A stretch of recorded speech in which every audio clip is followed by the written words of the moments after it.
We're seeing a new era in the semiconductor industry being ushered in with the news that global chipmaker Taiwan Semiconductor Manufacturing Company, TSMC, is investing around $7.4 billion to build a new plant in Japan. What makes the Kumamoto plant so important? Firstly, the new facility will specialize in the manufacture of both 5 nanometers and 10 nanometers chips, two of the most advanced types produced. But that's not all. The global tech giants are looking to reduce their reliance on China, so many governments are offering incentives to chipmakers. What's more, TSMC is looking to access a wider talent pool as well as stay close to customer locations. In addition, the US's CHIPS Act is hoping to narrow the cost gap between chips made in Taiwan and other countries. AMD, Nvidia and Qualcomm have all formed partnerships with TSMC for this purpose.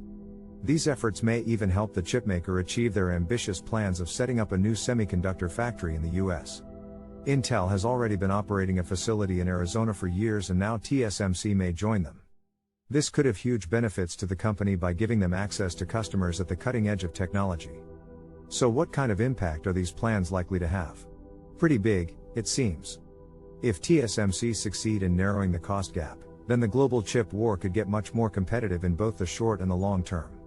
It's also worth noting that despite trade tensions, China is still a major revenue source for TSMC. All in all, it seems as though TSMC's ambitious plans are very likely to pay off in a big way. We're now waiting to see if other chipmakers follow suit in their global expansion efforts.